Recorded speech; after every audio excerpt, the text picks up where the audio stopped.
No 187º dia desta guerra sem fim, o Kremlin segue sua dança de ilusões, enquanto Trump insiste em empurrar peças no tabuleiro como se ainda houvesse jogo.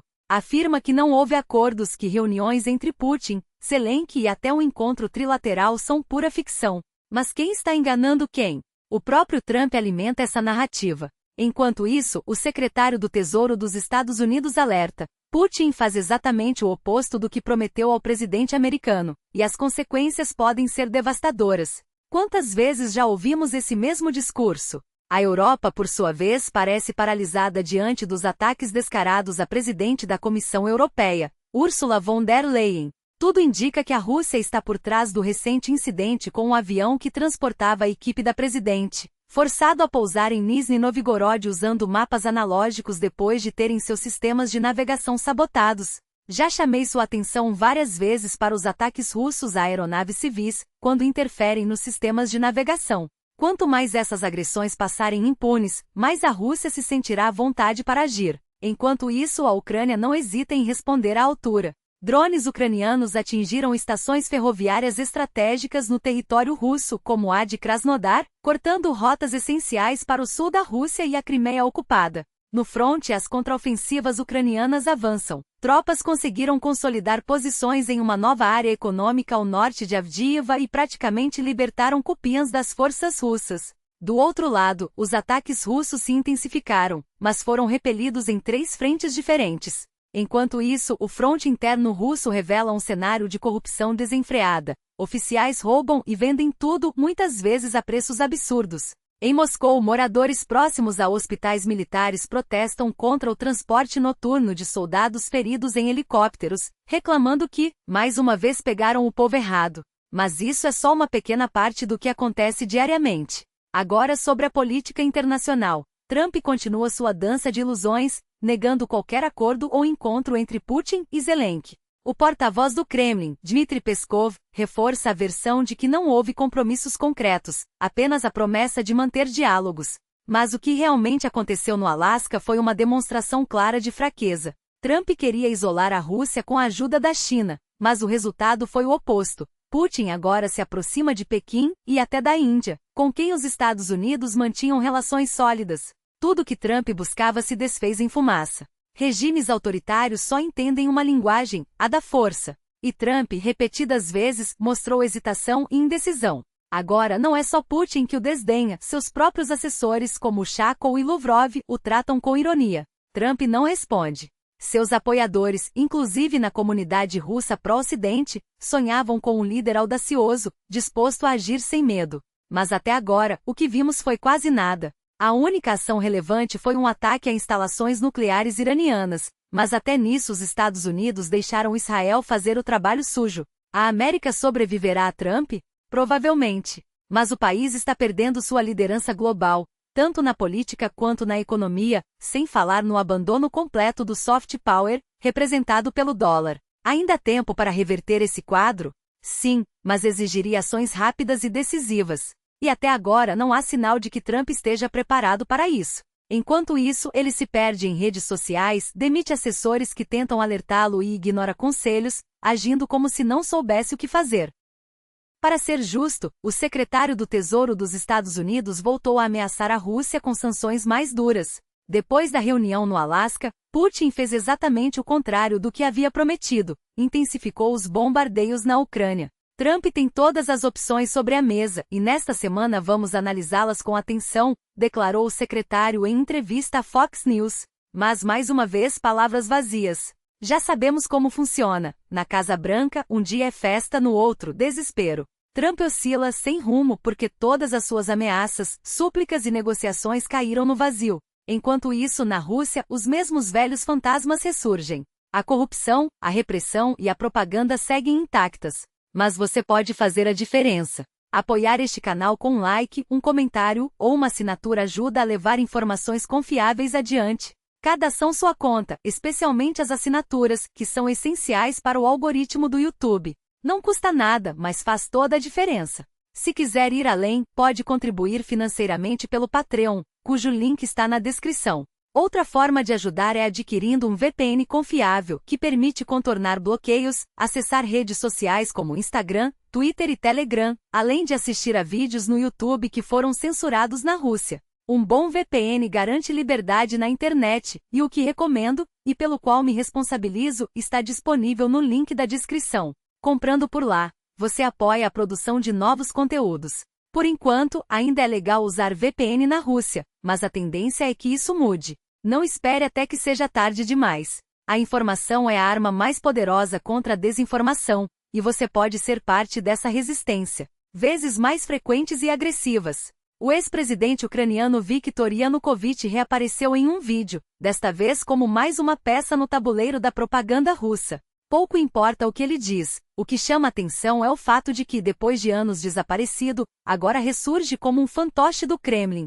E claro, todos notaram seus novos dentes, os famosos veneers que viraram piada na internet. No discurso, Yanukovych tentou vender a narrativa de que sempre quis se aproximar da União Europeia, mas que o Ocidente o teria traído. Citou até uma fala de Putin sobre as razões da invasão, incluindo a suposta tentativa do Ocidente de arrastar a Ucrânia para a OTAN. Mas aqui está o detalhe: Yanukovych mente descaradamente. Como ex-primeiro-ministro e presidente da Ucrânia, ele sabia muito bem que o Ocidente nunca teve pressa em incluir Kiev na aliança militar. Durante o governo de Yushchenko, que ele mesmo serviu como premier, a Ucrânia ouviu promessas vazias por anos. A verdade é que Yanukovych se transformou em mais uma cabeça falante de Putin, o meme ambulante da submissão. Não vale a pena perder tempo com ele, o que importa é o padrão. O Kremlin usa figuras descartáveis para espalhar desinformação, e cabe a nós não cair nessa armadilha. Enquanto isso, na Eslováquia, o primeiro-ministro Robert Fico anunciou um encontro com Volodymyr Zelensky no leste da Ucrânia nesta sexta-feira, 5 de setembro. A visita ocorre após Fico participar de um evento na China, onde, aliás, foi o único líder da UE presente, um detalhe que não passou despercebido. A Eslováquia, junto com a Hungria, tem pressionado a Comissão Europeia para garantir sua segurança energética, suspendendo temporariamente as sanções contra o petróleo russo transportado pelo oleoduto Druzhba.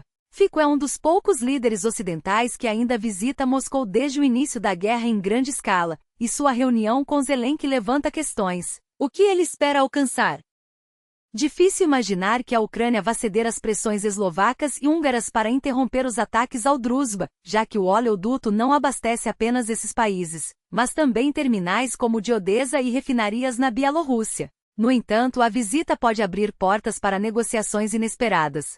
Se me dessem uma pistola de paintball e pedissem para adivinhar o tema central da conversa, apostaria que Fico tentará convencer Zelensky de que a Ucrânia logo perderá seus principais fornecedores de grãos, como a Ucrânia Ocidental, e que a Eslováquia poderia se tornar um modelo de integração europeia para regiões como a Transnistria. Afinal, a Rússia tem explorado cada vez mais a narrativa de descentralização para enfraquecer Kiev.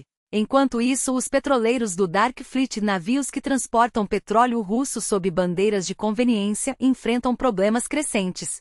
Um deles, o Zigrid, foi detido em Murmansk por autoridades portuárias russas devido a uma série de irregularidades, dívidas salariais com a tripulação, falta de comunicação via satélite e documentos falsificados. Segundo o Sindicato dos Marinheiros, os 20 membros da tripulação não recebiam salários desde julho, e a dívida acumulada já ultrapassava 4,9 milhões de rublos, cerca de $30 mil. O navio, construído em 2019, já mudou de nome e bandeira várias vezes, e seu proprietário está na lista de sanções ocidentais. A ironia? A Rússia, que tanto critica as sanções, agora sofre com as consequências de seu próprio jogo sujo. Que a pressão continue. É assim que se enfraquece o regime. Mas os problemas não param por aí. Um avião da companhia finlandesa Sunklas Airlines sofreu interferência no sistema GPS ao se aproximar do aeroporto de Plovdiv, na Bulgária. Os pilotos, após sobrevoar a área por quase uma hora sem conseguir sinal, tiveram que pousar manualmente. Usando cartas de navegação em papel, autoridades búlgaras confirmaram que o incidente faz parte de uma onda de interferências russas que vem ocorrendo desde 2022. Não é coincidência, a Bulgária foi um dos maiores fornecedores de armas para a Ucrânia no início da guerra, entregando cerca de 1/3 de todo o arsenal soviético que possuía. Agora, o país aumenta sua produção de munições, mas sofre represálias diretas. O ex-ministro das Relações Exteriores da Letônia, Edgars Rinkis, reagiu ao incidente com ironia no Twitter. A Europa está profundamente preocupada, de novo. A verdade é que palavras vazias não intimidam o Kremlin. Se a União Europeia não passar das declarações para ações concretas, os ataques só vão piorar. E não me chamem de radical. A resposta mais eficaz seria isolar Kaliningrado, de onde partem muitas dessas interferências, e impor um bloqueio total à região. É hora de agir, antes que seja tarde demais. Se a Rússia continuar impune, as agressões só vão se multiplicar. E a pergunta que fica é, até quando a Europa vai fingir que não vê? Porque a impunidade só alimenta a ousadia do Kremlin. E quando essa ousadia se transforma em tragédia, já é tarde demais. Mas há aqueles que todos os dias respondem à altura, aqueles em quem se sustenta a própria capacidade da Ucrânia de resistir à agressão russa e conter seus avanços. O verão, que deveria ter sido um pesadelo para as forças ucranianas, acabou se tornando um fracasso retumbante para Moscou, graças à coragem dos soldados que continuamos a apoiar. Porque são eles, e apenas eles, que arriscando suas vidas, defendem a independência da Ucrânia e a segurança de milhões de civis contra o exército de ocupação fascista russo. É por isso que seguimos com as campanhas de arrecadação. Obrigado a cada um de vocês que contribui. Eu também faço a minha parte, mas é com a sua ajuda que salvamos vidas ucranianas. E agora, um apelo urgente. A 22ª Brigada Mecanizada precisa de nosso apoio. Eles não têm drones suficientes, falta equipamento de reconhecimento, e nossos pilotos estão exaustos, voando sem descanso, sem condições mínimas de segurança. Precisamos proteger o céu para que eles possam continuar a missão. Juntos, até a vitória. Glória à Ucrânia! As doações podem ser feitas por transferência bancária, PayPal, Bitcoin, USDT, Ethereum e outras criptomoedas. Não importa o valor, cada contribuição faz a diferença. E para aqueles que ainda hesitam, lembrem-se de que enquanto vocês decidem, soldados ucranianos estão nas trincheiras, resistindo ao invasor. Não espere até que seja tarde demais. Enquanto isso, a Rússia não poupa esforços para semear o caos. Um homem de 52 anos, suspeito de assassinar o deputado ucraniano Andriy Porubi, confessou em depoimento que foi chantageado por agentes russos. Eles ameaçaram não devolver o corpo de seu filho, morto em combate, a menos que ele eliminasse um alvo político. A história é um alerta: ninguém está imune. A máquina de propaganda do Kremlin é implacável. Ela estuda suas vítimas, manipula suas fraquezas e as transforma em armas. Cuidado com o que compartilham nas redes sociais. Cuidado com quem confiam. Porque no jogo da Rússia todos são peões em potencial. E enquanto o mundo se distrai com discursos vazios, a Ucrânia continua a agir. Na noite de 1º de setembro, drones ucranianos atingiram infraestruturas críticas na região de Krasnodar, incluindo uma subestação ferroviária vital para o transporte de combustível e equipamentos militares. O ataque interrompeu o fornecimento de energia para uma das principais rotas logísticas do sul da Rússia, afetando o abastecimento de tropas e a economia do regime. Moscou, como sempre, tentou minimizar os danos, mas imagens de satélite confirmam. O fogo consumiu instalações estratégicas, e o prejuízo é real. No mesmo dia, um ataque a uma refinaria em Krasnodar deixou claro o recado: a Ucrânia não vai recuar. A unidade atingida era responsável pelo processamento de petróleo de baixa qualidade, mas sua paralisação afeta diretamente a capacidade russa de abastecer suas forças no fronte. E enquanto o Kremlin tenta vender a narrativa de que tudo está sob controle, a realidade é bem diferente. Cada bomba que cai sobre cidades ucranianas, cada civil morto em ataques indiscriminados, é prova de que a Rússia não respeita regras, nem as leis da guerra. Em Dnipropetrovsk, 2 homens morreram e outros 2 ficaram feridos após um bombardeio russo. Casas foram destruídas, veículos incendiados, vidas arruinadas. Em Nikopol, 9 residências e 2 instalações agrícolas foram danificadas. E em Kherson, os drones russos continuam a caçar civis nas estradas, como se fossem alvos legítimos. Não são. São apenas pessoas tentando sobreviver, enquanto Moscou transforma cada colina, cada torre de comunicação, em um ponto de observação para seus atiradores. Não há estratégia militar nisso, apenas crueldade gratuita. A Rússia não luta contra exércitos. Ela aterroriza populações. E enquanto o mundo assiste, a Ucrânia responde. Não com palavras, mas com ações. Não com desculpas, mas com drones que atingem o coração da máquina de guerra inimiga. E quando a justiça finalmente chegar, e ela chegará, não haverá espaço para negociações. Porque crimes como esses não prescrevem. Eles são julgados. e a conta será paga, até o último rublo, até o último responsável. Eles falam em investigações, prometem justiça, invocam tratados internacionais, mas, no fim, o que resta são apenas palavras vazias diante do horror que se desenrola. O direito internacional existe para proteger os inocentes, não para servir de escudo aos carniceiros. E enquanto Moscou tenta maquiar seus crimes com discursos sobre garantias legais, a Ucrânia não espera por tribunais. Ela age, ela revida. E cada contra-ataque, cada drone que rasga o céu rumo a um alvo russo, é a prova de que a impunidade não será eterna. No fronte de Pokrovsk, a resposta ucraniana foi implacável. Dias de planejamento, 2 semanas de preparação silenciosa, e então, o golpe. O 10.425º Regimento de Assalto Russo, que sonhava em hastear sua bandeira no centro de uma cidade conquistada, viu seus planos se desfazerem em fumaça. Não houve aviso, não houve misericórdia. Apenas fogo preciso, drones que caçam como predadores e artilharia que não perdoa. E quando os invasores tentaram contornar o fracasso, enviando colunas blindadas por rotas alternativas, encontraram apenas a morte. 4 veículos destruídos perto do 3º poço de ventilação da mina, outros 4 perto de Vozdizhenka. Alguns conseguiram chegar a Maliniva, mas seu destino já estava selado, porque a Ucrânia não luta contra homens. Ela destrói máquinas de guerra. A chegada de fuzileiros navais russos, ávidos por glória barata, só acelerou o banho de sangue. Eles avançaram com arrogância, confiantes em sua superioridade numérica, mas esqueceram de uma verdade simples: no Donbas, cada metro de terreno é disputado com sangue. E quando os ucranianos os receberam com mísseis HIMARS e drones FPV, a realidade os esmagou. Uma coluna inteira, 7 veículos, incluindo tanques e blindados, além de uma centena de soldados, foi obliterada em minutos. Os sobreviventes? Caçados um a um, sem chance de fuga. Porque a guerra moderna não perdoa erros. E a Rússia insiste em cometê-los.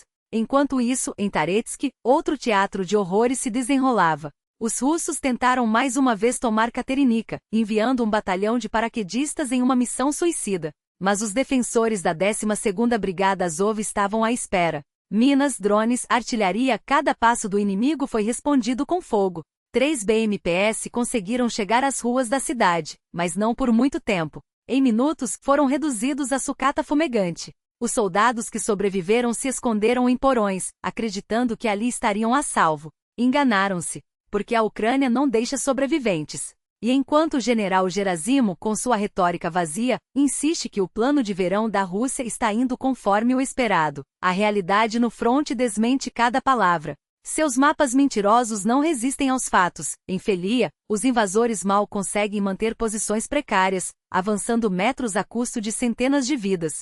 Eles tentam se infiltrar nas florestas, hastear suas bandeiras em vilarejos abandonados, mas cada tentativa é respondida com fogo, porque a Ucrânia não cede. Ela não recua. E cada soldado russo que cai é um lembrete: esta guerra não será vencida com discursos. Será vencida com sangue, aço e determinação. A conta está sendo cobrada. E a Rússia pagará em vidas, em equipamentos, em vergonha. Porque a história não perdoa invasores. Ela os enterra. Eles falam em otimismo, como se palavras pudessem mudar a realidade.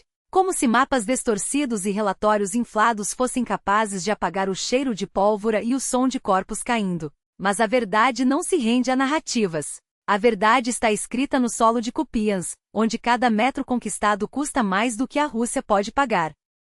O que resta da ofensiva? Um punhado de ruas, um cemitério e os escombros de postos de gasolina, tudo o que conseguiram arrancar depois de meses de carnificina. O resto? Perdido. Expulso. Esmagado sob o fogo ucraniano. As estradas para o norte estão livres, as posições russas, reduzidas a grupos isolados que se escondem entre árvores, esperando o inevitável. Não há vitória aqui. Há apenas a ilusão de avanço, sustentada por mentiras e pela teimosia de um comando que insiste em jogar vidas no moedor de carne da guerra. E o pior, mesmo esses ganhos miseráveis estão sendo arrancados de suas mãos. O contra-ataque ucraniano não dá trégua. Cada tentativa de avanço é respondida com precisão cirúrgica, cada concentração de tropas vira alvo. Enquanto isso, a Rússia desperdiça mísseis caríssimos em ataques indiscriminados, como se quantidade pudesse compensar a falta de estratégia. Mas a Ucrânia não se engana. Ela sabe que cada HIMARS destruído é um a menos para ameaçar suas linhas, que cada drone abatido é um inimigo a menos no céu. E enquanto Moscou hesita em priorizar alvos críticos, Kiev não perdoa. No oeste, a resistência é ainda mais brutal. Os blindados russos que ousam avançar são reduzidos a sucata fumegante, seus ocupantes, a números em relatórios de baixas. BMPs viram caixões de aço, tigres são transformados em armadilhas de fogo. E mesmo assim, eles insistem. Porque a Rússia não aprende.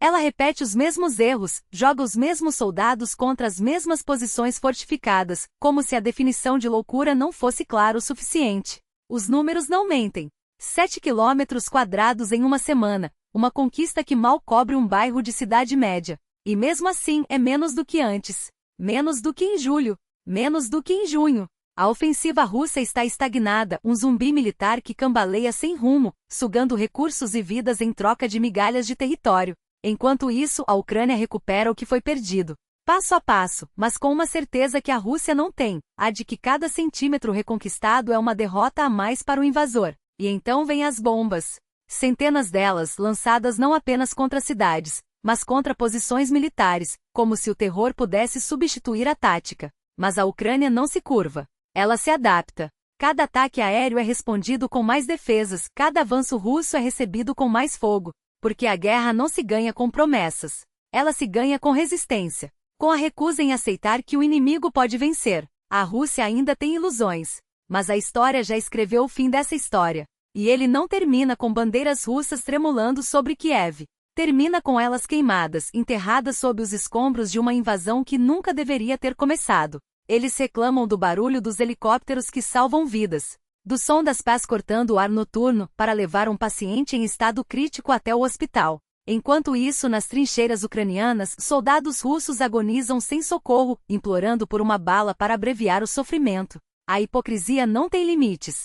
Em Moscou, alguns moradores preferem o silêncio de seus apartamentos à sobrevivência de um desconhecido. Mas na linha de frente, onde cada minuto conta, a realidade é outra. Feridos são deixados para morrer porque a evacuação demora, porque os comandantes roubam até as rações, porque o sistema está podre até o núcleo. Pavel, o soldado da 57ª Brigada, viu isso com os próprios olhos.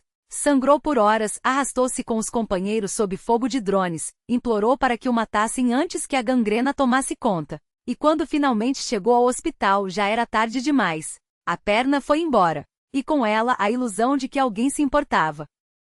Enquanto isso, na retaguarda, mães como Tatiana Vasilievna batem as portas de burocratas que viram as costas. Seu filho, Andrei Baikov, foi morto em combate, não pelas balas ucranianas, mas pela ganância de seus próprios comandantes. Eles extorquiam metade do soldo dos recrutas, espancavam quem se recusava a pagar, riam enquanto os soldados definhavam em trincheiras sem munição. E quando a mãe exigiu justiça, ouviu mentiras. Ele está em missão. Tudo está bem. Como se um cadáver pudesse cumprir ordens. O exército russo não é uma máquina de guerra. É um matadouro gerido por criminosos. Comandantes como Kemerov e Dukon não lideram homens, eles os exploram, os vendem, os deixam apodrecer. E o pior, eles sabem que nada acontecerá. Os generais fecham os olhos. Os promotores enterram as denúncias. E as mães, essas sim, são deixadas sozinhas com a dor e a certeza de que seus filhos foram traídos 2 vezes. Primeiro pela pátria, depois pelos próprios irmãos de farda. Mas a roda gira. Cada vídeo gravado na lama das trincheiras, cada depoimento de um soldado mutilado, cada carta de uma mãe ignorada é uma prova. E provas, cedo ou tarde, se transformam em justiça. Os mesmos drones que hoje caçam russos nas estepes de Donetsk amanhã podem estar sobre Moscou, filmando os rostos daqueles que hoje riem enquanto outros morrem. Porque a guerra não perdoa. E quem semeia o caos colhe tempestades. A Ucrânia já provou que resiste. Agora, é a vez da Rússia provar que merece sobreviver. Mas para isso, precisará arrancar as ervas daninhas que infestam suas forças armadas antes que seja tarde demais. Porque o bumerangue já está no ar. E ele não erra o alvo. E agora a farsa se repete como tragédia anunciada. Cada criança que recebe um emblema de vitória nas mãos é um futuro soldado que já está sendo treinado para não questionar, para obedecer cegamente ao culto da morte. Porque não se trata apenas de um gesto simbólico, é a lavagem cerebral em sua forma mais cínica, embrulhada em papel de presente com fitas tricolores. O mesmo Estado que envia pais para morrer em trincheiras alheias agora usa seus filhos órfãos como propaganda, como se a dor pudesse ser monetizada em likes e discursos patrióticos. E não se enganem, esses heróis que posam ao lado de crianças com sorrisos forçados não são protetores. São cúmplices. Cúmplices de um sistema que transformou a guerra em negócio, a lealdade em mercadoria e a vida humana em moeda de troca. Enquanto generais desviam verbas e coronéis vendem munição no mercado negro, os verdadeiros combatentes, aqueles que ainda acreditam em algo além do próprio bolso, são deixados à própria sorte. Morrem por falta de equipamento, por falta de comida, por falta de munição que foi contrabandeada para o outro lado da linha de frente. E quando voltam, se voltam, são recebidos com medalhas de papelão e promessas vazias. Mas o pior não é a corrupção. O pior é a normalização. A ideia de que roubar um gerador de um companheiro ferido é esperteza, que vender coletes à prova de balas a preço de ouro para quem arrisca a vida é empreendedorismo, que enviar crianças para a linha de frente com brinquedos bélicos é educação patriótica. Isso não é guerra. É canibalismo institucional. Um país que devora seus próprios filhos enquanto seus líderes contam os lucros em paraísos fiscais. E o mais assustador, a maioria ainda não percebeu que o bumerangue já está girando. Que cada drone vendido no mercado negro, cada munição desviada, cada soldado abandonado à própria sorte é um futuro problema que voltará multiplicado. Porque a Ucrânia não esquece. E a história também não. Quando as bombas começarem a cair sobre cidades russas, não se mas quando, não haverá generais para culpar, nem oligarcas para prender. Haverá apenas o eco das risadas daqueles que hoje riem enquanto outros morrem. E então talvez entendam o que é justiça. Mas até lá, o espetáculo continua. Crianças com emblemas de vitória nas mãos, soldados vendendo as próprias botas para comer, e uma máquina de propaganda que transforma cadáveres em heróis e heróis em estatísticas. Enquanto isso, nos bastidores, os verdadeiros donos do jogo contam seus milhões e planejam a próxima guerra. Porque para eles, a paz nunca foi um objetivo, apenas um intervalo entre lucros. E no entanto, insiste-se em chamar isso de normal. Como se fosse aceitável que crianças aprendam a glorificar a morte antes mesmo de entender o que é a vida. Como se fosse razoável que um soldado precise vender as próprias botas para não morrer de fome, enquanto generais em gabinetes climatizados assinam contratos bilionários com a indústria da guerra. Como se fosse natural que a dor de milhares seja reduzida a um número frio em um relatório, enquanto os verdadeiros responsáveis seguem impunes, escondidos atrás de discursos vazios e medalhas falsas. Mas não é normal. Nunca foi. E quem tenta embrulhar essa monstruosidade em palavras bonitas, quem tenta suavizar o horror com eufemismos ou justificativas, não passa de cúmplice. Porque a verdade é incômoda demais para ser dita em voz alta. O sistema não está quebrado. Ele funciona exatamente como foi projetado. Para alguns, a guerra é um negócio. Para outros, uma sentença. E enquanto continuarmos aceitando essa farsa como inevitável, estaremos apenas alimentando a máquina que nos devora. Então, quando ouvirem alguém dizer que é assim que as coisas são, lembrem-se, não precisa ser. Quando virem um rosto sorridente na televisão falando sobre sacrifícios necessários, perguntem-se quem de fato está fazendo o sacrifício e quem está lucrando com ele. Porque a normalidade não é um destino. É uma escolha. E a nossa escolha, hoje, é decidir se vamos continuar assistindo ao espetáculo ou se, finalmente, vamos apagar as luzes do teatro.